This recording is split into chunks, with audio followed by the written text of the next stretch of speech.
Sometimes I do want to thank you for being so patient when oftentimes I have to review or set up a frame of reference for like visitors that we had coming in and hearing some of these things for the very first time. You know that you've got to have somewhat of a frame of reference so that you'll know where in the world that we're coming from, where we're heading, and the like. And I appreciate your patience. I've been trying not to review as much as we've done in the past because I see we need to keep pushing forward. But sometimes it is necessary. What we're talking about here is the fourth part of Christ's end-time battle plan. And we're not going to review except to say this, to me, is a very important study because we see a pattern.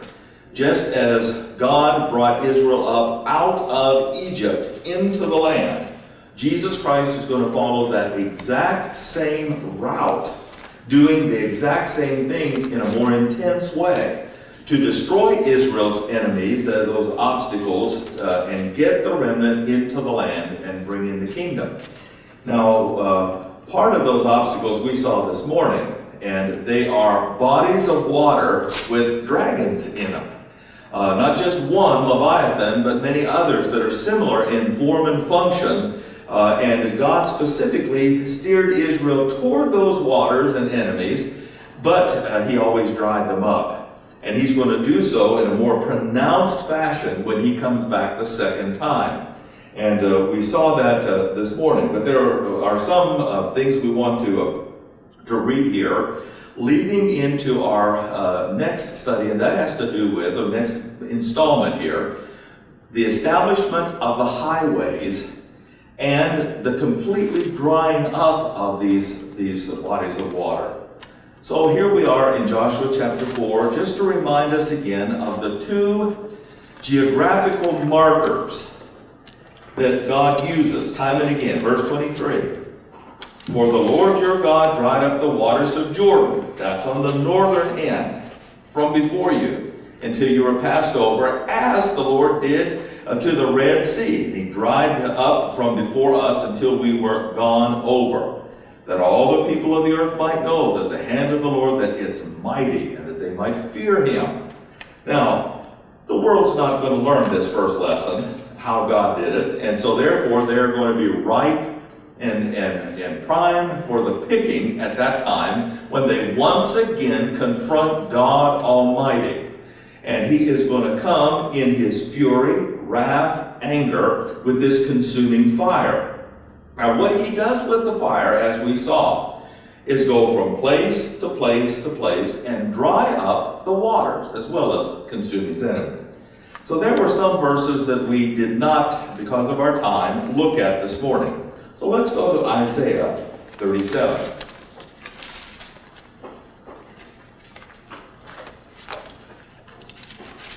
Isaiah 37.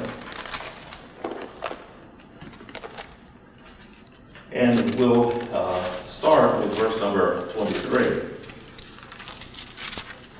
And it's almost surprising to see how many times God refers back to this incident, or the crossing of the wilderness. Whom, verse 23, have you reproached and blasphemed? And against whom have you exalted your voice and lifted up your eyes on high? Even against the Holy One of Israel. By thy servants hast thou reproached the Lord, and hast said, by the multitude of my chariots am I come to the height of the mountains, to the sides of Lebanon, and I will cut down the tall cedars thereof, and the choice fir trees, and I will enter into the height of the border, the forest of Carmel. I have digged and drunk water, and with the sole of my feet have I dried up all the rivers of the besieged places. Now he's talking to a king here who has come into the land and who has done some of these things with his armies. You know, that's a good way of destroying your enemy, is just to either destroy their crops or to stop up their water supply. But now, note what God says in verse 26, and I like this. Have you not heard long ago how I have done it? I came through, and with the very fire of my presence, I dried them up, vaporized them, right as I went along the way. So that's how God did it. He's reminding this king of how he's done it, and then he's going to use this and tell us how he's going to do it again. Chapter 42. Chapter 42, and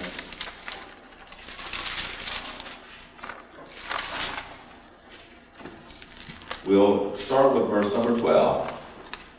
Again, the context is kingdom, or just prior to the kingdom. Let them give glory to the Lord and declare his praise in the islands. Because the Lord is going to go forth as a mighty man. He's going to stir up jealousy like a man of war.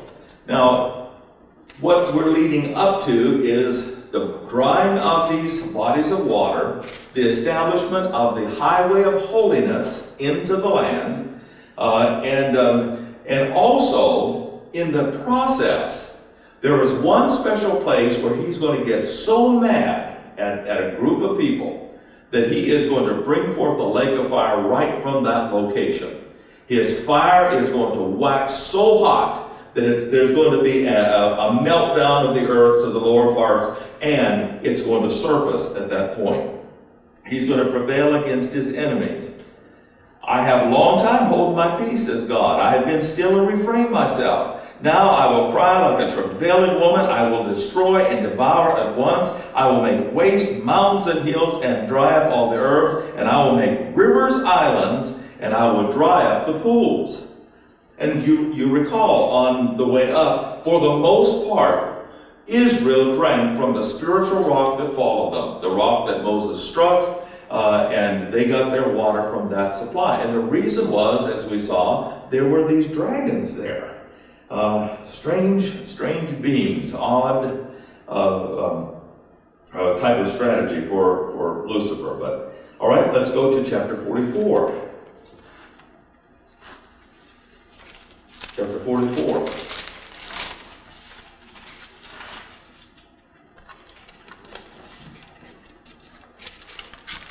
And there it says in verse number 26.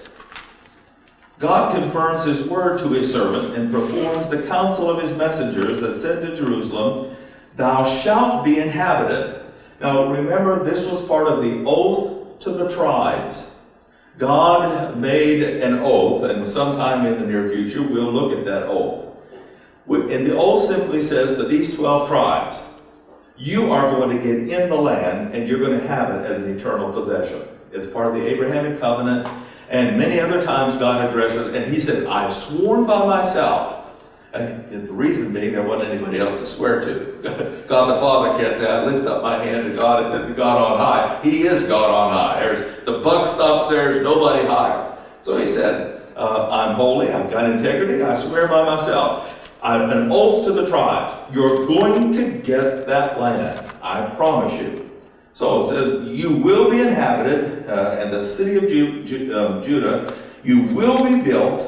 I will raise up the decayed places. I'm the one who said to the deep, be dry, and I will dry up your rivers. Now, all of this is extremely important. Let's go to Joel, chapter 1. The book of Joel, chapter 1.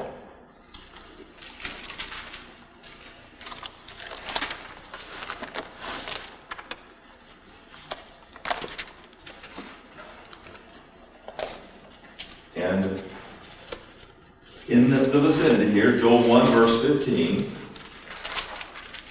Remember our goal for next week.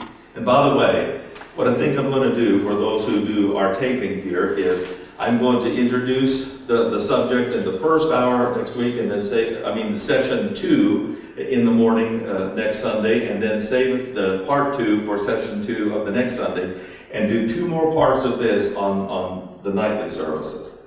So I'll get you that schedule. But anyway, verse 15.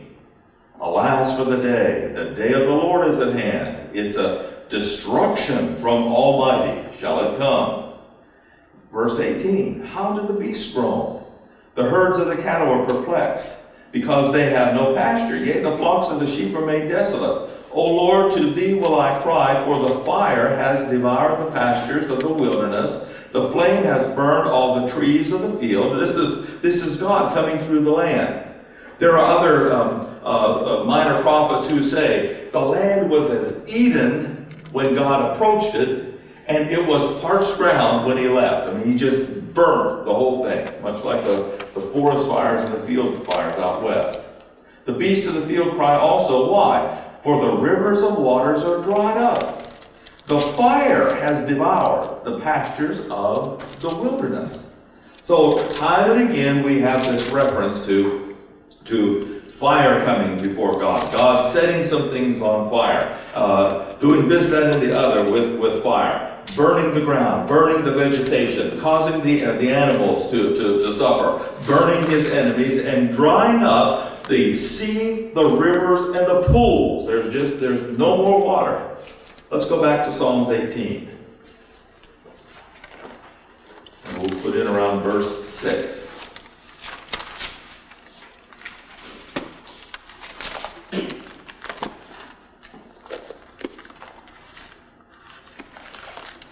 And it says there, Psalms 18:6, in my distress I called to the Lord. And here's a remnant prayer.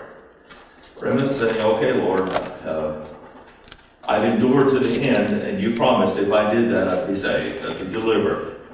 I cried to God. He heard my voice out of his temple. Now, you'll remember that God is not in the temple in Jerusalem during the tribulation period. Antichrist is there.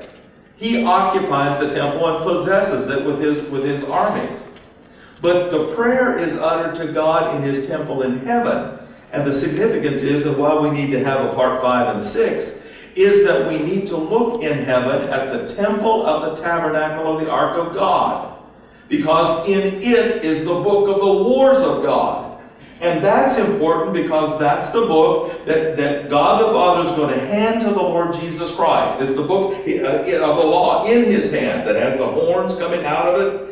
It's that book that he's going to open and read there and see each place to stop, where to put in, where to stop, and what to do at each stop along the way regarding this consuming fire. Now, so he cries to the temple, and God heard him there.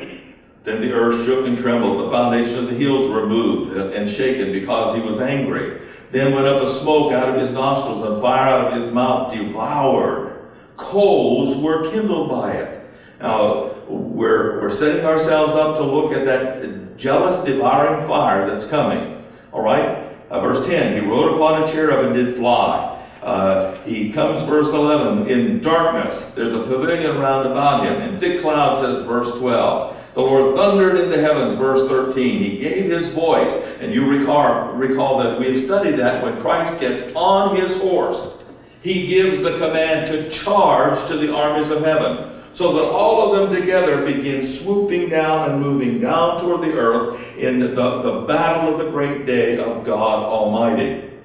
But here's where we want to look, and that's verse 15. Then the channels of the waters were seen. Remember, it says he cleaved the earth with rivers. So you've got a V where the water is. He dries up the water, and what do you have left? You have that part of the river bed and the river banks there, but minus the water. So that's what's being looked at here, because the water's gone. The channels of the water were seen. The foundations of the world were discovered at thy rebuke. Now, this is important because, as we will study eventually, when God set up the earth, he laid the foundations of the earth, but he also laid the foundations of his decreed place, so that right in his decreed place he can come and set up his habitation where he'll dwell with Israel. And so all of this is picturing what God did with the world in preparing for his decreed place, the land, and his decreed house, the temple, the sanctuary. But as that's being looked at, to make sure that nobody's there in hiding, everything is uncovered. This happened at the blast of the breath of his nostrils. And remember, that's how God parted the Red Sea. He sent from above and took me and drew me out of many waters. He delivered me, and note this phrase, from my strong enemy, singular, Leviathan. Israel's strong enemy is not a man. It is an angel. It is an angel behind the scenes. It's called the dragon, the crooked serpent, Leviathan, the lion, whatever. That's Israel's strong enemy, singular. But note, from them, plural, that hated me, for they, and this includes all of the dragons, were too strong for me.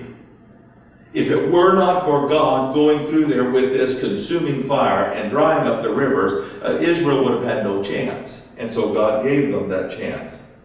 Now, let's go back to Isaiah and begin the process of seeing what God is going to do when he dries up these rivers all the way down to Egypt. Now, I say this as a by-the-by because it's going to set us up for a Wednesday night study.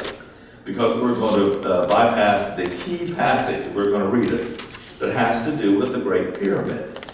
And but we're not going to deal in detail here until then. Verse 11, Isaiah 11.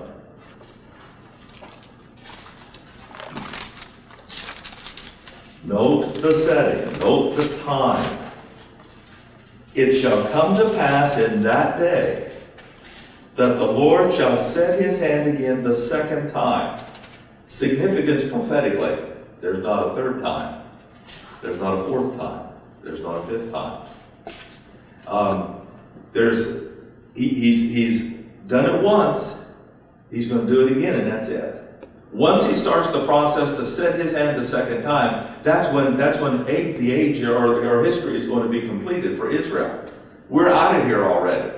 And we believe that the process is the stage is being set for this to happen, for him to the second time recover his remnant.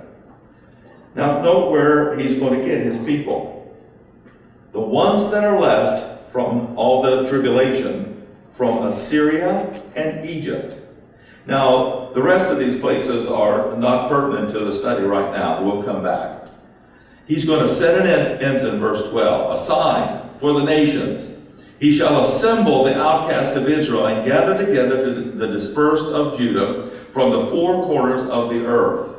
Let's drop down to verse number 15. Now, how's all this going to come about?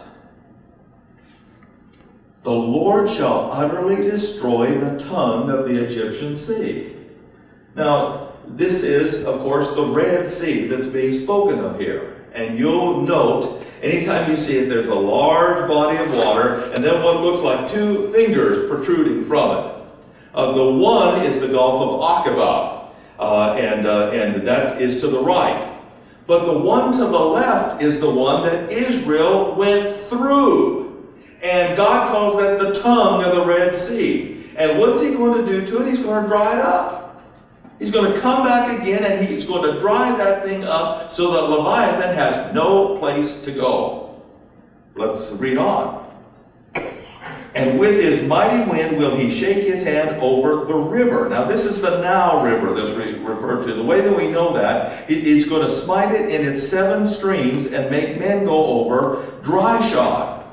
Now, here's the interesting thing about it. The Great Pyramid sits here. The Nile River goes straight north from that point, and it branches out into another pyramid shape. The river itself is in a pyramid shape, called an alluvial plain. It's in a pyramid shape, and it branches, and God's going to dry that whole thing up because the remnant's going to make their way down, running from Antichrist, even into Egypt. And you recall our studies from Daniel, that one of the countries that fights Antichrist to the end is Egypt. And finally, at the end, he swoops down there and he gets Egypt.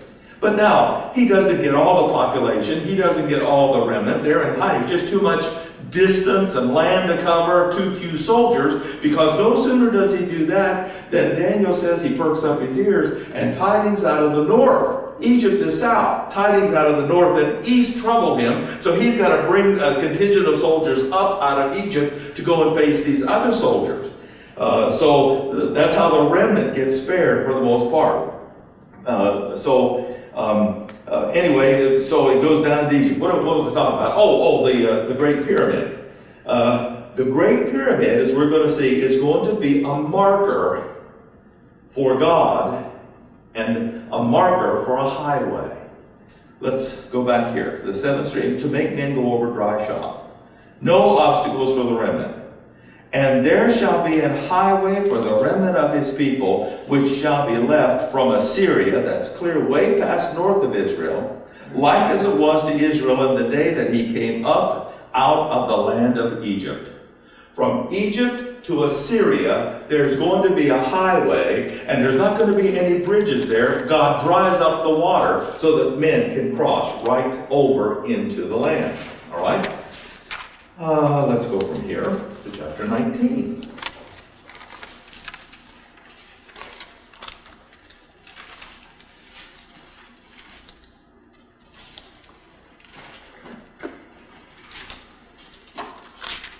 And we're going to take the time, since we're going to do 2 more studies on this, we're going to take the time to get the setting here, but we will be here again in more detail. Isaiah 19 verse 1, the burden of Egypt. Behold, the Lord rides upon a swift cloud and shall come to Egypt. See, that's the first place he said. Just as he started in Egypt before with all the plagues. And by the way, what was the first plague? What was affected first? The Nile River was turned to blood. But this time it's going to be dried up. He comes back and dries it up.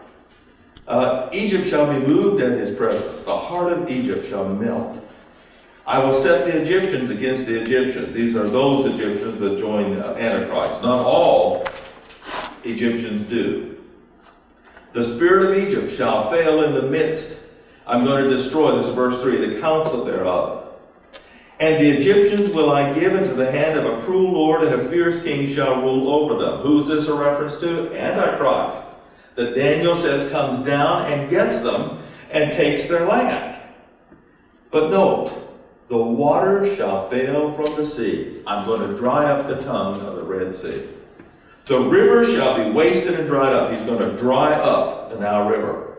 And of course, with this major source of water, the brooks of defense are going to be emptied and dried up and the like. And so it goes on down there to tell how the poor fishermen, now the fish are flopping there. Eventually they're going to die. There's no water. Now let's come to verse 16. We'll get to some of these things. But in verse 16, in that day shall Egypt be like a woman, it shall be afraid and fear because of the shaking of the hand of the Lord of hosts, which he will shake over it. The land of Judah shall be a terror to Egypt. Everyone that makes mention thereof shall be afraid of himself because of the counsel of the Lord of hosts, which he has determined against it. In that days, 5 cities in the land of Egypt, he's talking about the coming kingdom, are going to speak the language of Canaan and swear to the Lord of hosts. One of those cities is going to be called the city of destruction. In that day, here's where the Great Pyramid comes in. Shall there be an altar to the Lord in the midst of the land of Egypt, and a pillar at the border thereof to the Lord. It shall be a sign and a witness to the Lord of hosts in the land of Egypt. Now, they are going to cry because of their oppressors, those that don't have the mark, and he'll send them a Savior. And the Lord shall be known to Egypt. All right, now, we want to go to verse 23. Those in Egypt take the mark of the beast, he destroys. He destroys the Red Sea and the Nile River and all the associated bodies of water. Everything's dried up. The only thing left is the Jewish remnant and the Egyptian remnant. And so, note what he does. In that day, there's going to be a highway. We just read about it. Out of Egypt to Assyria. And the Assyrian shall come to Egypt, and the Egyptian into Assyria, and the Egyptians shall serve with the Assyrians. Serve who? God.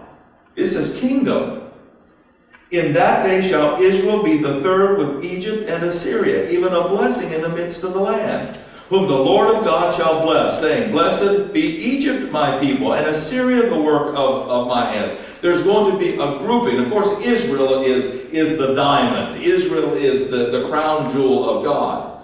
But what he's saying now is that the northern section and the southern section are now going to be linked. And where Israel fled into Assyria and hid, and fled into Egypt and hid, they're now going to have a highway that stretches from Egypt to Assyria to bring them all together to serve God in the land.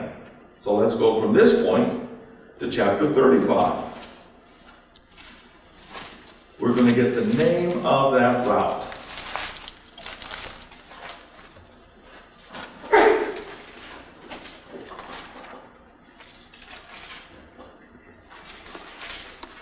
And verse 1. The wilderness and solitary place shall be glad for them, because the desert is going to rejoice and blossom as a rose. We saw the sequence. First there's water, then there's no water, then there's water again. He's got to get rid of the water and discover the foundations thereof and the channels, because he's not going to leave any room for one of these beams to hide. He's going to just dry it up, and they have no cover, they have no protection, and he gets them. It'll blossom abundantly.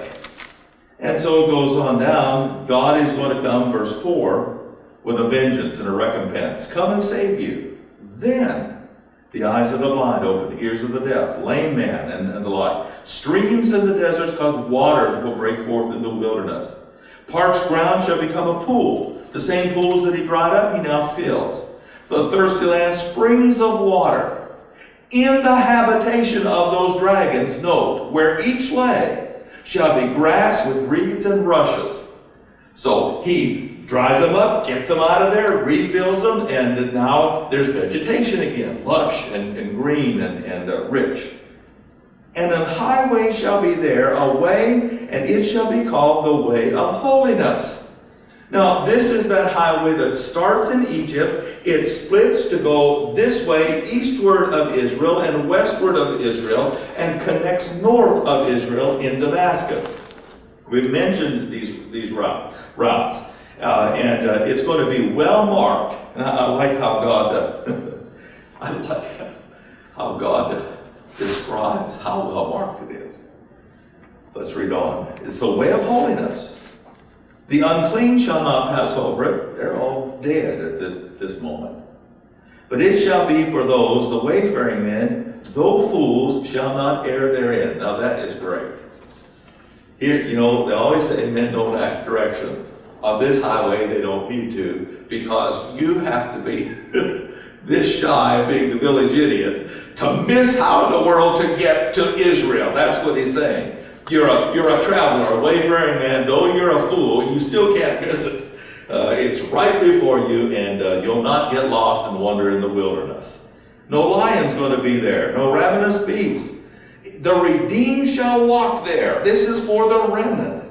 The ransomed of the Lord shall return to Israel. Come to Zion with songs and everlasting joy upon their head. Sorrow and sighing shall flee away. We're marching to Zion. You've heard of that? That's exactly what's going to happen. They're going to march just like God marched the first time, singing these songs. You can't get lost, heading right for the land of Israel. All right. Now let's go to Zechariah. Book of Zechariah, chapter 10.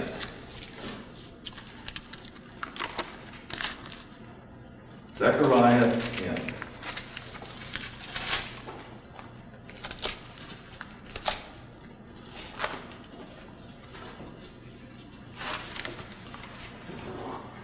Now, there's further documentation here regarding just what we've been talking about. It's a fantastic thing where God removes every single obstacle, even the water obstacles, to get Israel in the land. Once they're there, the kingdom comes. He then refills it, and Christ puts his hands in the rivers of the sea, meaning that he governs even there. No more dragons. Verse 9. I will sow them among the people, and they shall remember me in far countries. And they shall live with their children, but they'll turn again. When they turn, I'll bring them again out of the land of Egypt, gather them out of Assyria. I'll bring them out into the land of Gilead and Lebanon. And they're coming down into the land. And a place it shall not be found for them, meaning there's going to be a large group coming back. He shall pass through the sea with affliction, and shall smite the waves in the sea. All the deeps of the river shall be dried up. The pride of Assyria shall be brought down. The scepter of Egypt shall depart away. And I will strengthen them in the Lord, and they shall walk up and down in his name. That's a reference to the gesture of possession, going to and fro, up to the land, down to the land, and there to serve the Lord. But now, let's just look at a couple of things. Well, yeah, let's get one highway we want to note. Numbers 21. And then when we go to part 5 next Sunday night, we'll go to the western highway. We're going to go to the eastern highway. Numbers 21.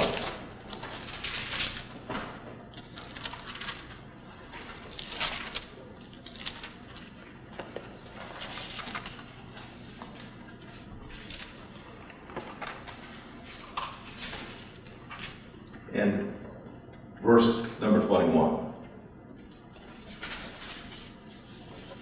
And Israel sent messengers unto Zion, king of the Amorites. And you'll remember that from a place called Ezion-Geber. Now, as you're putting the two fingers there, and the Sinai wilderness in between, and the Red Sea on the one side, the Gulf of Aqaba on the other, right at the northern tip is Ezion-Geber. And this town is just wasn't much of a town, but it's the place where the King's Highway started. What? All right. Verse number 22. Let me pass through the land. And they said, we'll not turn into your fields and vineyards. We'll not drink waters of your wells, but we will go along, and here is what we want to find. The King's Highway. Now, the King's Highway was important because it connected the way of the Red Sea, the way of the Moabites, up to Ezion-Geber, which started the King's Highway. And it went up east of the Jordan River. Now, this is the route that Israel followed, remember. It said we're going to go north, and God led them north through the Red Sea, and then they turned south and southeast and went down to Zion, and then they said up again, and then they turned further southeast to go down into the corner of the wilderness and up by way of the Red Sea. He just didn't lead them straight through the wilderness because he wanted to face the human and the demon enemies. All right. Now, what's going to happen here at the King's Highway? The King's Highway went through Edom, Moab, Ammon, Bashan, and they just followed that route right up. Now, right at Edom, something's going to happen. Malachi chapter 1.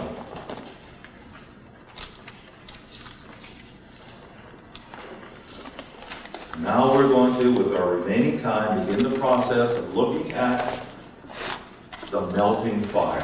Remember, we read it? The melting fire. Smoke from his nostrils, the flame from his mouth, coals were kindled by it, the mountains melted at it.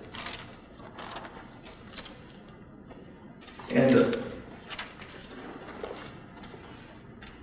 verse number 2. I've loved you, Israel, says the Lord.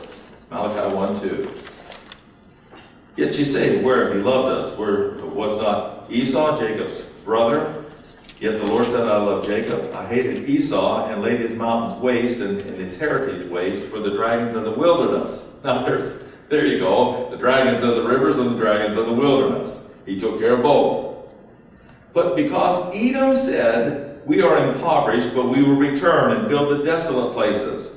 They shall build, I'll throw down. They'll call them the border of wickedness. Now, here's why. Edom is part of a 10-nation confederation in the end times, that part of which is over there right now, that will join together to eradicate the name of Israel from the earth.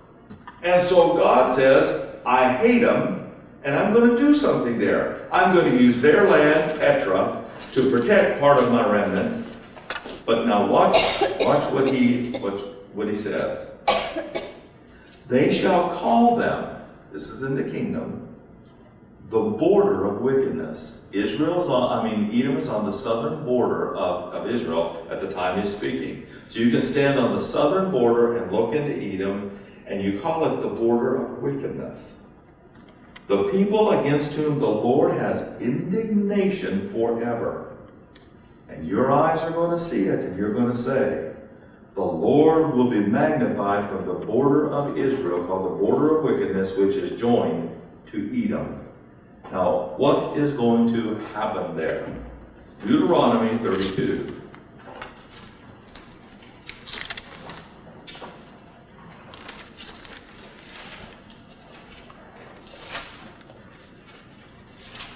A prediction comes from the pen of Moses and the mouth of God.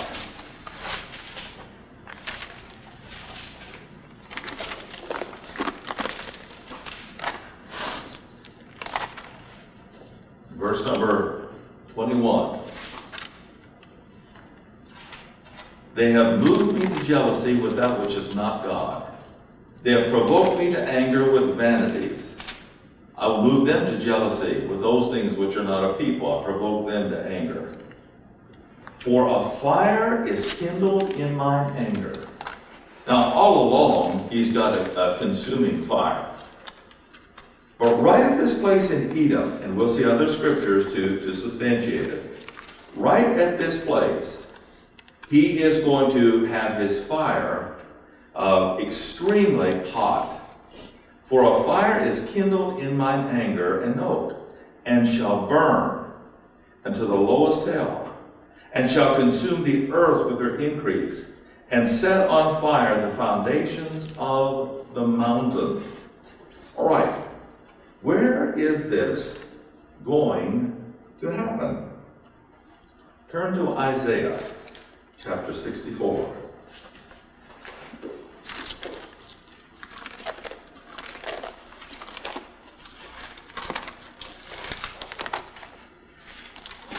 Isaiah chapter 64.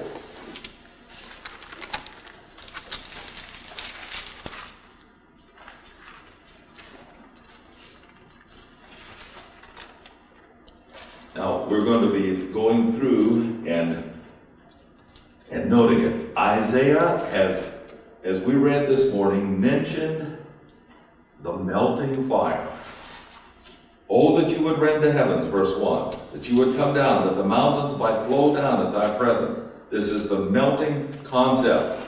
You've got solid rock, now all of a sudden it's molten. You've got high mountains, now all of a sudden they're being reduced. As when the melting fire burns, the fire to cause the water to boil, to make your name known to your adversaries, that the nations might tremble at your presence. When you did terrible things which we looked not for, and you came down, and the mountains flowed down with your presence. Since the beginning of the world, men have not heard nor perceived by the ear, neither seen with the eyes, what you prepared and waited for him. That's just saying, here is the kingdom, but there are some other things that we've never seen. And that is the hell in the center of the earth surface to come up from the middle and surface and see what's going on in hell. Living beings looking into hell and seeing other living beings suffer there. It's never been done before. And we've seen the earth open and people drop into the pit, but never hell open up on earth. Now, let's go to chapter 34 and read these verses that pertain to it. Chapter 34.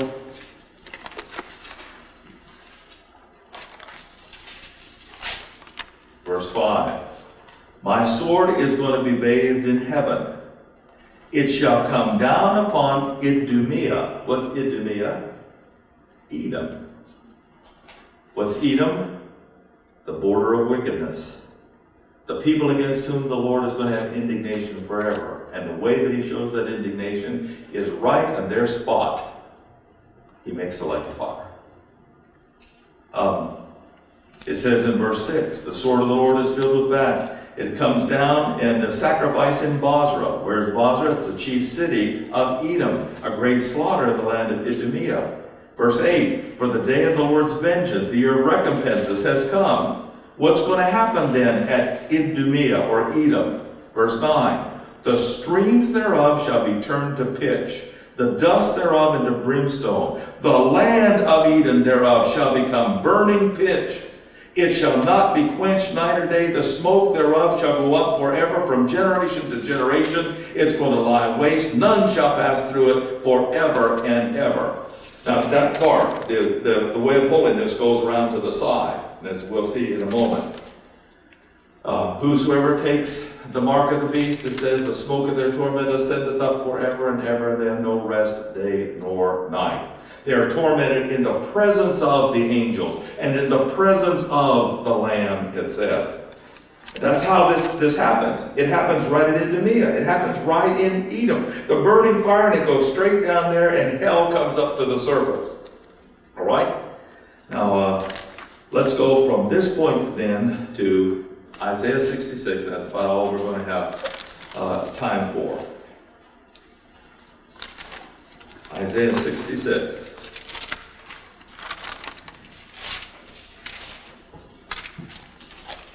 Now, this is one of the first. It's actually the second in order, but it's the most pronounced testimony to the power of God to the nations. It scared me. Matter of fact, it did. It scared so much of hell, I got saved. I don't want to go there. Verse number 15.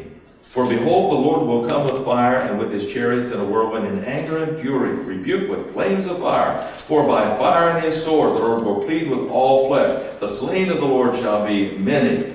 They that sanctify themselves and purify themselves in the garden behind, well, we don't need verse number 17, because that's going to take a little explaining. Come down to verse number 22. Here's the kingdom concept. We're moving into the kingdom. The new heavens and the new earth are going to remain before me. So shall your seed, your name remain. But it's going to come to pass that from one new moon to another, from one Sabbath to another, shall all flesh come to worship before me. How are they going to get there? The way of holiness. Where does the way of holiness pass by? The lake of fire. How do we know? And they shall go forth on this highway, look upon the carcasses of the men that have transgressed against me. For their worm dies not, neither shall their fire be quenched. They'll be an abhorring to all flesh. Remember, those are the words that the Lord uses. The fire is not quenched, the worm dies not. It's better to have one eye and to go into the kingdom than have two eyes to go into hell, and that sort of thing. So as we close, here's all these geographical changes and locational events and the importance of them, because God is going to construct a highway. And on that highway, now as we've seen, down to the southeast corner, right at the border of Israel between Edom and, which is south of the Red Sea, where we've always contended down in that area. Here is where the lake of fire comes up. And as they're marching up to Zion to literally put the fear of God in them, they're going to be able to look over into the land of Edom and see those nations. The wicked shall be turned into hell, and all the nations that forget God. Here is the sheep and goat judgment. He says to those in his left hand, which is right down there in Edom, depart into everlasting fire. Prepare for the devil and his angels.